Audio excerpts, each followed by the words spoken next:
नमस्कार, मैं हूं दामिनी यादव और हिंदी की बिंदी में आज जिक्र है हिंदी के एक ऐसे चर्चित रचनाकार का जिसके सर ठीकरा फोड़ा गया हिंदी भाषा का बेड़ा गर्क करने का। बात हो रही है नीलोत्पल मृणाल की, जो कुछ ही देर में हमारे साथ होंगे। नीलोत्पल मृणाल कहते हैं, ए कवि कविता नहीं, अपने समय की चिंता लिखो। सब लिखते हैं गहरा समंदर, तुम डूबते को तिनका लिखो। आँख में सोना दिखा नहीं है, तुमने अभी सच लिखा नहीं है। लहू से बोलो उतरे कलम में, मैल जमी ना हो दर्पण पे।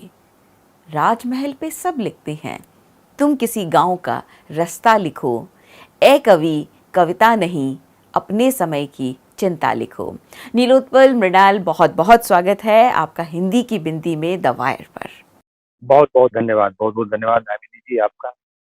तो नीलोत्पल जी, आप तो सिविल सर्विसेज की तैयारी में लगे थे, फिर बीच में ये डार्क हॉर्स कब, कैसे और कहां से आ गया?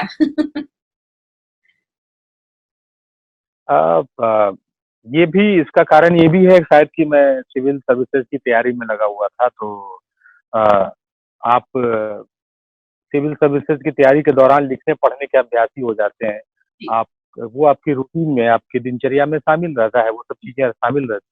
जी, तो ये जो लिखने का अभ्यास था और लिखने के बाद सोशल मीडिया का एक दौर आया जहाँ पे हम अपने आप को अभिव्यक्त करने लगे, हर तरह के मुद्दे पर सोचने, बोलने लगे, समझने लगे। हुँ, तो वहाँ से निकल के आया कि एक 2014 में एक बड़ा आंदोलन हुआ था सीसेट का, हुँ, यानी कि यूपीएससी के पाठ्यक्रम को लेके। जी, उस आंदोलन में मैं सक्रिय रूप से था हुँ, हुँ, अपनी भूमिका में। तो वहाँ के बाद से मुझे लगा कि मैंने जिस जमात को देखा वहाँ सड़कों पे आंदोलन करते हुए, जिनके साथ मैं था आंदोलन, मुझे लगा कि इनकी कहानी निकल के आनी चाहिए। जी, किसी ने भी मुखर्जी नगर या सिविल सर्विसेज के विद्यार्थियों की जीवन को कहानी बनाकर नहीं लिखा। हुँ, मुझे नहीं लगा कि कोई मुकम्मल किताब इस तरह से आई थी कि वो वहीं की ज़िंदगी पर हो और उनके संघर्ष को बहुत ज़्यादा वज़न देके मतलब उस पर बात की गई हो, है ना? जी। उस 25 गज के कमरे पर बात की गई हो जहाँ विद्यार्थी एनसीईआरटी की किताबें सीने पर लेकर सो रहा है। तो वहाँ से मैंने सोचा कि एक उपन्यास लिखना चाहिए, कहानी लिखनी चाहिए और वहाँ से शुरुआत हुई। जी, जी, जी। वैसे नीलोत्पल जी, सबसे ज़्यादा सवाल जो एक और मतलब उठाए गए वो आपकी भाषा शैली को, जो आपकी भाषा है, जो आपकी लेखन की भाषा है, उस पर बहुत सवाल उठे थे, तो इसको आप किस तरह से देखते हैं? सवाल किस संदर्भ में उठे थे, ये तो अलग-अलग लोग अलग-अलग तरीके से बात करते ये हैं। अभी जैसे कल-परसों कहते तो हैं कि आप प्रेक्षक। लोग हिंदी का हाँ, बेड़ा गर्क कर देंगे, जो हिंदी आप इस्तेमाल कर रहे हैं। हाँ, वही मैं पूछना चाहता था कि हम लोगों को कोई उदाहरण देके नहीं बताता है कि आपने ये वाली हिंदी खराब जी, की। परसों-तरसों या कुछ दिन पहले तो मैंने सुना है कि प्रेमचंद पर भी विवाद उठ गया है कि वो भी कूड़ा लिख रहे थे। अब जहाँ हिंदी का आत्मविश्वास इतना ज़्यादा बढ़ जाए जिस समाज में, कि वो जी, प्रेमचंद को कूड़ा कहने की भी साहस कर ले, कूड़ा कहने का साहस कर ले, वो हम लोगों को सवाल तक ही छोड़ देता है तो ठीक है। वो तो मुझे लगता है कि जीवित नहीं छोड़ना चाहिए। इस हिसाब से अगर एवरेज निकाला जाए कि प्रेमचंद को अगर कोई समाज कूड़ा कह रहा हो, तो दूसरे लेखकों को तो लिखने का हक ही छीन लेगा। तो पहली बात क्या है कि हम लोग पूर्वाग्रह से ग्रसित हैं। हम लोग किताब नहीं पढ़ रहे हैं नई पीढ़ी। मेरी किताब की भाषा निकाली है और वो कैसे मेरे परंपरा से अलग भाषा है, उसको पहले कोई सिद्ध करके बताए। कोई बताए कि नहीं ये जो शब्द है ये एलियन के द्वारा आज से 15,000 वर्ष पहले कहा गया था, उसके बाद आपने इसको इस्तेमाल किया है, ये गलत बात है, ये हिंदी विरोधी बात है। जी, मुझे नहीं लगता है कि धैर्य से कोई किसी को पढ़ रहा है। सब कोई उसका कपड़ा-लत्ता, गमछा, फेसबुक का प्रोफाइल पिक देख के, उसके बाकी कामों को देख के सब समीक्षा हो रही है। साहित्य मुझे नहीं लगता है कि धैर्य के साथ पढ़ा जा रहा है। इसी के कारण ये सब चीज़ें उपज निकल के आ रही हुँ, हैं। हुँ, तो भाषा के संदर्भ में मेरा यही कहना है कि भाषा के संदर्भ में भाषा रख के तब बात की जानी चाहिए। बिना किताब रखे, बिना भाषा रखे, भाषा पर सवाल उठाना मुझे लगता है कि ये बहुत आधी अधूरी और हल्की बात है। जिनकी तरफ से भी सवाल उठ रहा है उनकी तरफ। जी। तो बातचीत का सिलसिला आगे बढ़ाने से पहले एक झलक हम चाहेंगे नीलोत्पल मृणाल की उस शख्सियत के बारे में जानने का जो वजह बनी उनकी हमसे जुड़ने की। झारखंड के दुमका जिले के नौनिहाल गांव के नीलोत्पल मृणाल एक बेहतरीन लेखक और वक्ता भी हैं और सधे हुए लोक गायक भी। इनका नाम पहली बार 2016 में उभर कर तब सामने आया जब इनकी पहली ही किताब डार्क हॉर्स को वर्ष 2015 के साहित्य अकादमी युवा पुरस्कार से सम्मानित किया गया। आईएएस की तैयारी कर रहे नीलोत्पल लेखक कैसे बन गए, ये भी अपने आप में उतना ही दिलचस्प है जितना कि डार्क हॉर्स पर, जिस पर जल्दी ही एक प्रोडक्शन हाउस द्वारा फिल्मी पर्दे पर उतारने की तैयारी हो चुकी है।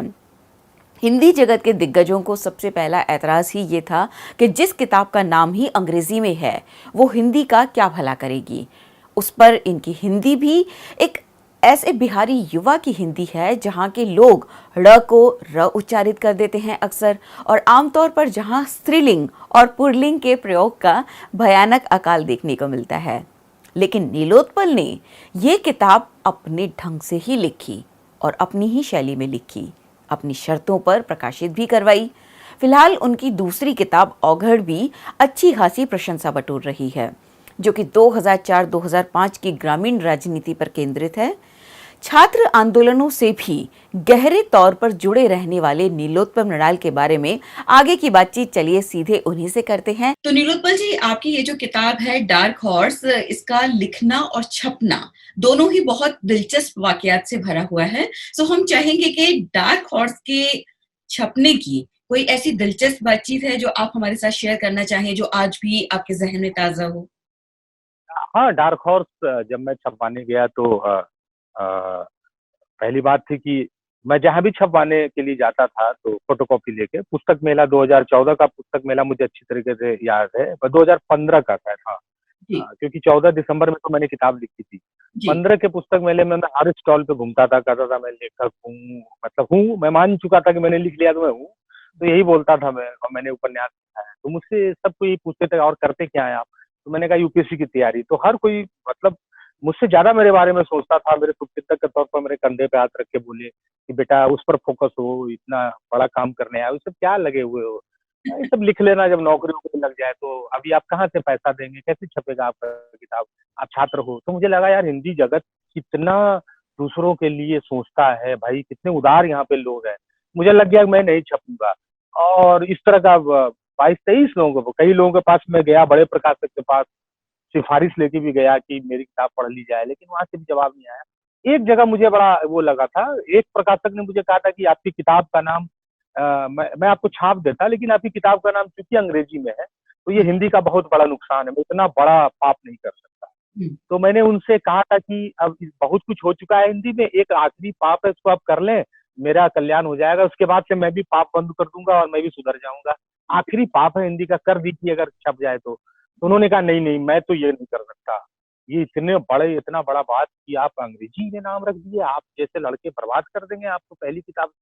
तो मैं बहुत आत्मग्लानि, अपराध बोध से भर गया था कि मैं अकेला कुछ नहीं कर पा रहा था, और मैं अकेला हिंदी सर्वनाश करने निकल चुका हूँ और अब हिंदी खत्म मेरे हाथ से। तो वहाँ से मेरा आत्मविश्वास बढ़ा कि मुझ में अगर ये भी क्षमता है कि मैं जी, चाहूँ तो रातों-रात हिंदी को खत्म कर दूँ, तो मैं कुछ बना भी सकता हूँ अच्छा। तो फिर वहाँ से जो है कि मैंने तय किया कि किताब अपने छापनी है और खुद से भी छाप के बेचना है इसको। तो मैंने फ़ेसबुक पर पोस्ट डाला और वहीं पर एक ऐसे व्यक्ति से मुलाकात हुई, उसने मुझे मैसेज किया कि आप क्या लेखक बनना चाहते हो? मैंने कहा हाँ। मैंने उनसे पूछा आप? बोला मैं तो पब्लिशर बनना चाहता हूँ। तो मैंने कहा यार अब एक आदमी मिल गया जो पब्लिशर बनना चाहता है। तो हम लोग दोनों की वो पहली किताब थी, जी। और हम लोग सीपी में मिले, और वहाँ से फिर तय हुआ कि पब्लिशिंग का नाम रखा गया पब्लिशिंग हाउस का, और वहीं से फिर डार्क हॉर्स छप के आई। तो ये था कि आप अंग्रेजी में नाम कैसे रख रहे हैं हिंदी किताबों का, इतना बड़ा नुकसान। इस तरह की बातें भी सुनी है मैंने। तो ये एक बड़े सवाल के तौर पर निकल कर आया। तो नीलोत्पल, आपके लिए असल में भाषा है क्या? क्योंकि आप एक लेखक भी हैं, तो एक लेखक के लिए भाषा बहुत मायने रखती है। आपके लिए भाषा क्या है? नहीं, मेरे लिए भाषा एक औज़ार है, बहुत लोगों के लिए हथियार हो सकती है। जी, मैं यही कहता हूँ, मेरे लिए भाषा ईंधन है, वो आयुध नहीं। जी।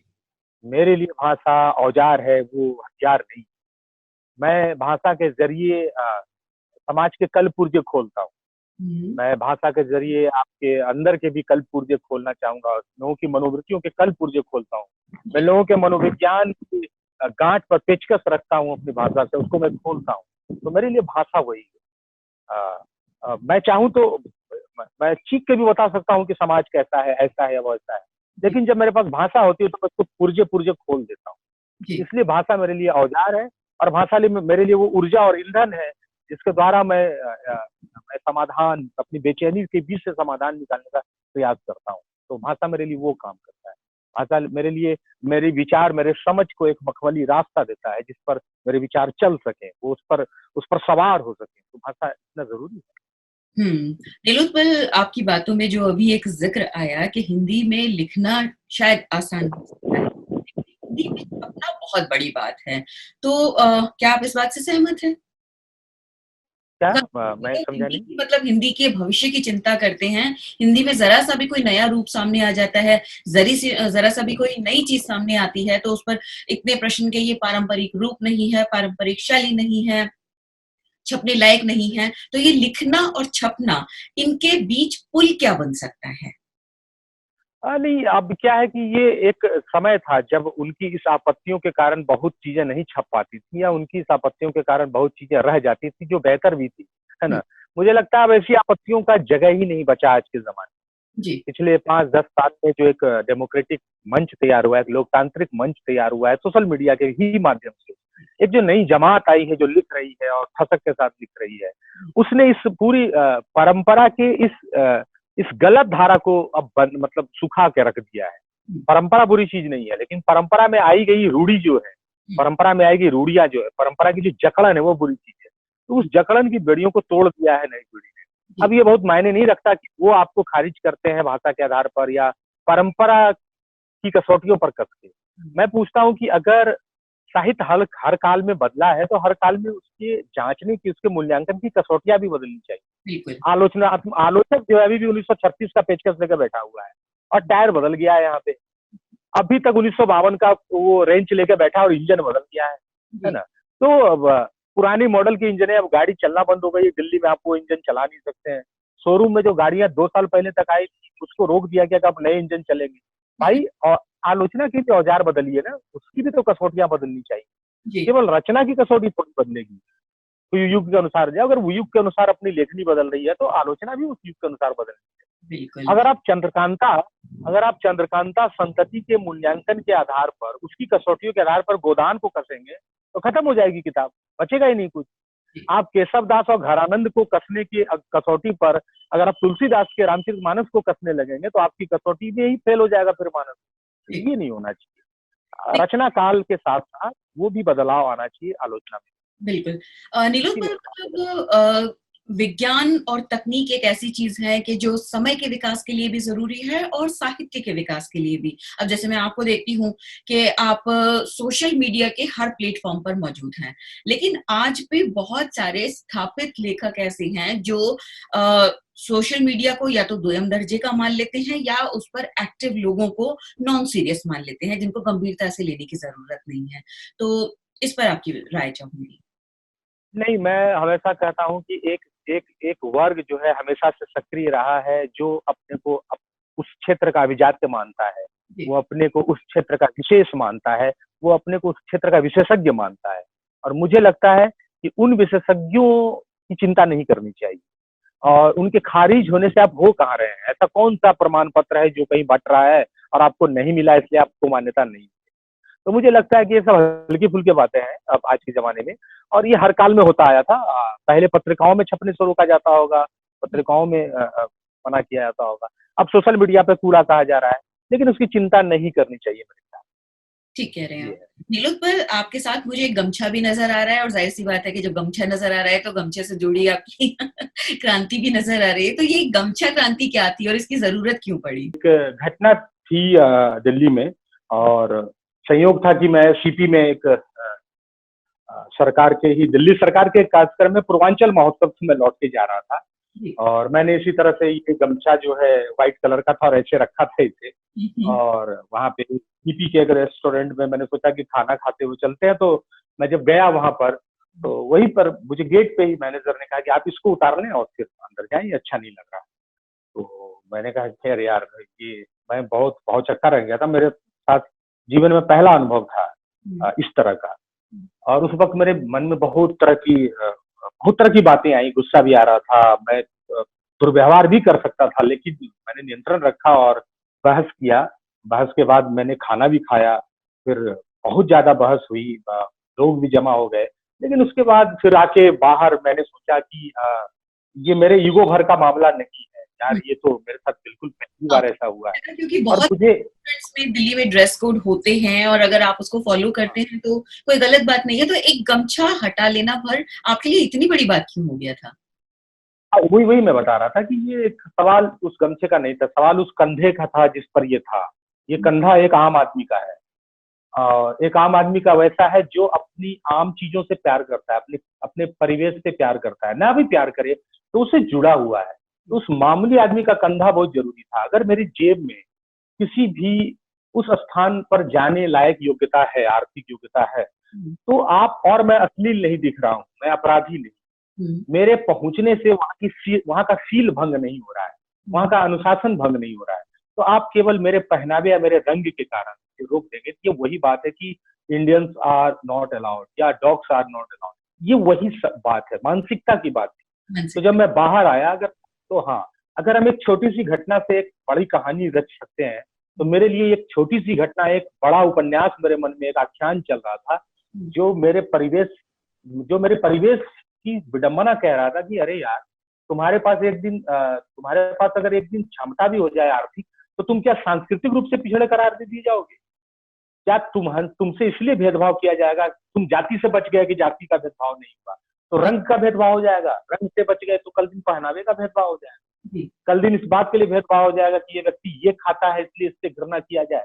ये तो वही बात होगी कि ये गौ मांस खाता है इसलिए इसको मार दो, ये सुअर खाता है इसलिए वो सच्चा मुसलमान नहीं, ये गाय खा रहा है इसलिए ये नहीं। ये तो इसी तरह की बात हो गई। तो ये मामला केवल गमछा का, ये इस बात का था कि आप एक आदमी से किस किस आधार पर भेदभाव करते हैं, आपने क्या क्या तरीके बनाए, आपने क्या क्या नॉर्म्स तैयार किए हैं समाज को बांटने के, आप किस किस आधार पे खुद को विशिष्ट बनाते हैं, आपने किस किस आधार को बना के खुद को खास, खुद को बड़ा, खुद को स्पेशल दिखाने का आपने जो प्रपंच रचा है, वो इस पर बात करने के लिए मेरा इस पर बोलना जरूरी है। यानी कि गमछा आपके लिए सिर्फ एक प्रतीक भर नहीं है, बल्कि एक संस्कृति है, एक पहचान है, जिसे आप अपने से जोड़कर, अपनी जड़ों से जोड़कर देखते हैं। बिल्कुल बिल्कुल तो बिल्कुल, हम लोगों को रखा जी, आपने अभी जो ये बातें उठाई, छुआछूत की बात है, चाहे वैचारिक मतभेद के आधार पर बहिष्कृत कर दिए जाने की बात है, ये कुछ झलकियां आपके उपन्यास औघड़ में भी मिलती हैं। मैं चाहूंगी कि आप उसके बारे में भी थोड़ा कुछ बताएं। हाँ बिल्कुल, पूरा उपन्यास इसी पर आधारित है कि हमारे जो कंटेम्पररी गांव, जो आज का तत्कालिक गांव है जो हिंदुस्तान का, वो 21वीं सदी के गांव में जो आपको कंप्यूटर पर सरसों का खेत दिखाया जाए, या संभव ये भी है कि कोई खराब खबर के द्वारा अखबार बता दिया जाए कि गांव ऐसा होता है, या अच्छा कुछ गीत दिखा के आपको बता दिया जाए गांव सुंदर होता है, ऐसा नहीं है। हर गांव का भी अपना एक नरक है, अपना एक स्वर्ग है, दोनों हमें भोगना होता है। तो मुझे उस नर्क पर बात ज्यादा करनी है, क्योंकि 21वीं सदी में मेरी पीढ़ी जो है वो गांव को गांव का होके नहीं देख रही है। बहुत कम लोग हैं जो गांव का गांव को होकर देख रहे हैं। अभी भी दिल्ली मुंबई में बैठे राइटर ये दावा करते हैं कि चूंकि मेरे बाल पक गए इसलिए मैं गांव को ज्यादा जानता हूँ, क्योंकि मेरी गर्मी छुट्टी में मैं एक बार घर गया था, मैं अपने बच्चों के साथ एक साल में घर जाता हूँ, या मैं छठ में घर जाता हूँ, या होली में बात हुई थी मम्मी पापा से, या वहाँ के प्रधान जी से मेरा संपर्क है, इससे मैं गाँव जानता हूँ। लेकिन इतना भर गाँव जानना नहीं, गांव का होना और गांव में होना दोनों में अंतर है। औघड़ गांव में होके, गांव का होके लिखा गया उपन्यास, तो वहां पर सामंतवाद के बचे हुए चिन्ह, जातिवाद का बदला हुआ फैंसी रूप, जिसमें कई तरह का मुलम्मा चढ़ा दिया गया है, कई तरह के पेंट डेंट भी किए गए हैं जो है केंद्र के द्वारा। एक राजनीतिक संघर्ष के भी अंदर जातिगत खोल कितना है, कितना जो है कि अमीरी गरीबी को लेके कहाँ पर भेदभाव है, और कहाँ पर कृषक समुदाय वहां पर कहाँ पर खड़ा है, मजदूर वहां पर कहाँ पर खड़ा है, स्त्रियों की क्या दशा है उस गांव में, जिसको आप बहुत मानते हैं कि उस गांव के कई लड़के जो प्रगतिशील हो गए हैं, जो शहरों में पढ़ने लगे हैं, वो वापस लौट के कैसे फ्लॉप फिल्म की तरह हो जाते हैं, फटा पोस्टर निकला जीरो टाइप से, कि भाई एक प्रगतिशील लड़का कैसे समझौतावादी हो जाता है, पलायनवादी हो जाता है, अपने परिवेश से मतलब यूं कहिए कि भिड़ने के मामले में थक जाता है, उत्साह से आता है लेकिन फिर पलायन कर जाता है। इन सब के बीच में औघड़ इन सब कहानियों को लेकर आगे बढ़ता है, तो वो 21वीं सदी का गांव दिखाता है, मुकम्मल गांव को दिलचस्प है। अब बात होनी चाहिए। मैं औघड़ का लेखक था, तो मेरे ये बात और मेरे दिमाग में ज्यादा आ रही थी, जिससे मेरा वो गमछा वाला कांड जुड़ा हुआ था। तो अब बात क्योंकि ये मतलब नई पीढ़ी पर आ गई है, 21वीं सदी पर आ गई है, तो नीलोत्पल जी आप खुद भी छात्र आंदोलन से जुड़े रहे और वर्तमान पीढ़ी की भी बात हो रही है। तो नीलोत्पल जी, ये जो छात्र हैं, आज के जो छात्र हैं, वो जिस समाज से, जिस समय से गुज़र रहे हैं, जूझ रहे हैं, आप उनकी समस्याओं को, उनके अस्तित्व को, उनकी मौजूदगी को किस तरह से देखते हैं? देखिए इस वक्त की जो सबसे बड़ी, मतलब मैं अपनी पीढ़ी के लिए ही कह रहा हूँ, हमारे पीढ़ी का सबसे बड़ा संकट है कि हम बने बनाए ढर्रों पर चला जीने देने के आदी हो गए। जी, हम एक ट्रोल आर्मी में बदल गए, हम एक दल के झंडेदार के रूप में बदल गए। हम असल में लाठी, विचारधारा के लिए लाठी चलाने लगे, हम लठैत हो गए। हमें जबकि एक प्रतिबद्ध या तो कार्यकर्ता कार्यकर्ता नहीं, मैं यूं कहूंगा एक प्रतिबद्ध नागरिक होना चाहिए था जो अपनी बात लेकर आगे बढ़ता है। जी। हमसे नागरिक होने का प्रशिक्षण छीन लिया गया है। ये वक्त हमें नागरिक नहीं बना रहा है हुँ, असल में, ये वक्त हमें लठैत बना रहा है। चाहे मैं किस बाम की तरफ से लठैती करूं या दक्षिण की तरफ से लठैती, चाहे मैं राम की तरफ से लठैती करूं, चाहे मैं अल्लाह की तरफ से लठैती करूं, चाहे मैं सत्ता की तरफ से लठैती करूं, चाहे मैं विपक्ष की तरफ से लठैती करूं, हमसे चिंतन का समय छीन लिया गया है। जी। ये जो दौर है जहां पर तुरंत प्रतिक्रिया देनी है वरना आपको आउटडेटेड घोषित कर दिया जाता है। हुँ, ये जो तुरंत 2 मिनट नूडल्स जो पीढ़ी आई है, जिसको 2 मिनट में मैगी बना के खाना है, जी, इसने विचारों को भी अभ्यास में ला दिया कि 2 मिनट में अपने को जल्दी से व्यक्त करो, वरना तुम खत्म, तुम अनवैलिड हो जाओगे। ये जो तुरंत अभिव्यक्त होने की हड़बड़ी है, हम हुँ, खर्च होने लगे, हमें पता भी नहीं चला। और हम विचारक, हमें विचारधारा के चक्कर में नहीं पड़ना चाहिए था, हमें विचार होना चाहिए था। हम विचारधारा के तो हुए नहीं, बड़ी से बड़ी व्हेल मछली विचारधारा के लहर में बह गई है। बड़े बड़े विचारकों का लिजलिजापन देखता हूँ मैं मीडिया में, टीवी में आके, है ना, और रोज देखता हूँ, सोशल मीडिया पर भी देखता हूँ। तो बड़े से बड़े विचारक अपनी धारा के प्रवाह में बह गए। इसलिए नई पीढ़ी को विचार होना चाहिए था, नई पीढ़ी में विचार होना चाहिए था। हम विचारधारा का भरने लगे ईंधन, और इतना ज्यादा ओवरफ्लो कर दिया कि उससे आग लग गई हमारे। लेकिन अब नीलोत्पल हमारे अंदर विचार होगा तो उस विचार के लिए खड़े होने का जज़्बा भी होगा और ये समय तो ऐसा है कि जज्बा को रहने ही नहीं जज्बा जज, जज्बा और लठैती में अंतर होता है। यही मैं कह रहा हूँ कि हम लठैत हो गए। जज्बा और लठैती में अंतर होता है। देंगे। जज्बा सुनता है, जी, अंतर ये होता है कि वेदों के कर्मकांड के विरुद्ध में उपनिषद जब खड़ा हुआ था, तब एक ही समुदाय और एक ही वर्ग के लोग थे जो अपने ही पूर्वजों के विरुद्ध खड़े हुए। हुँ, तो वेदों के कर्मकांड को, उसके उसके कुकर्म को किसने काटा? उपनिषद ने। उपनिषद किसने लिखा था? एलियंस ने लिखा था। अगर वेद के विरुद्ध लाठी चलती केवल, और हत्याएं होती और ट्रोल होता, और उपनिषद लिखने की रचनात्मकता नहीं होती, तो कहां से हम कर्मकांड का विरोध करते हुए यहां तक आए? बुद्ध और महावीर रचनात्मक व्यक्ति है। क्या बुद्ध और महावीर खड़े नहीं हुए अपने अपने युग में अपनी विसंगतियों के विरुद्ध? या बुद्ध और महावीर अपने युग की विसंगतियों के विरुद्ध खड़े नहीं हुए हैं? लेकिन उनके पास तो कोई सेना और ट्रोल आर्मी तो है नहीं। वो हुँ, लठे थी। वो रचनात्मकता कहाँ है आज की पीढ़ी? हुँ, ये लड़ने को अगर रचनात्मकता मांगते हैं, वैचारिक प्रतिबद्धता का अर्थ है कि आप अपने वैचारिक धरातल पर खड़े होके अपने पक्ष में तार्किक दलीलें लाइए, उसका अभ्यास करें। वो नहीं है। जो जय श्री राम का नारा दे रहा है, उसको रामायण की 2 चौपाई याद नहीं है। जो हुँ, अपने आप को मार्क्सवाद का जो है सबसे बड़ा चितेरा समझता है, उसको उसको जो है उसको दास कैपिटल के 4 पन्नों से लगता है कि हिंदुस्तान समस्या वो हल कर देगा, है ना? तो ये जो दम्भ है, ये जो अहंग है, इससे समाधान नहीं होता है। ये हुँ, हिंदुस्तान बहुत सामाजिक संस्कृति के साथ चला है।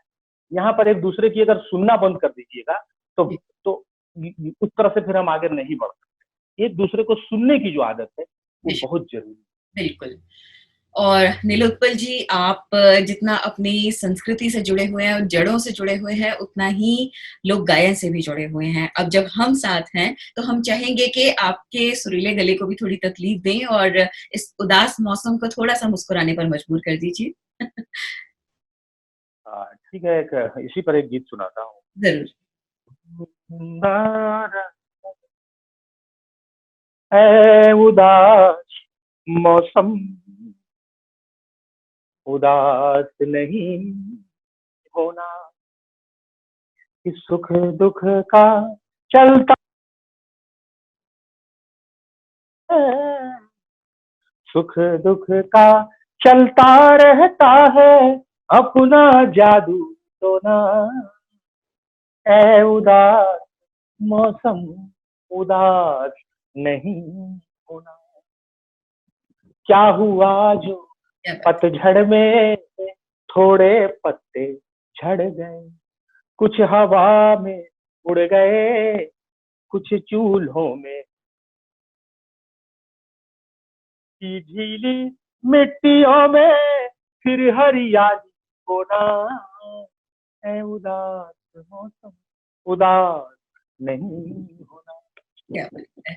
बहुत सुंदर नीलोत्पल जी, आप हमसे जुड़े और हमारे दिन को आपने सुरीला बनाया, इतनी सार्थक बातें की, इन सब के लिए आपका बहुत-बहुत शुक्रिया।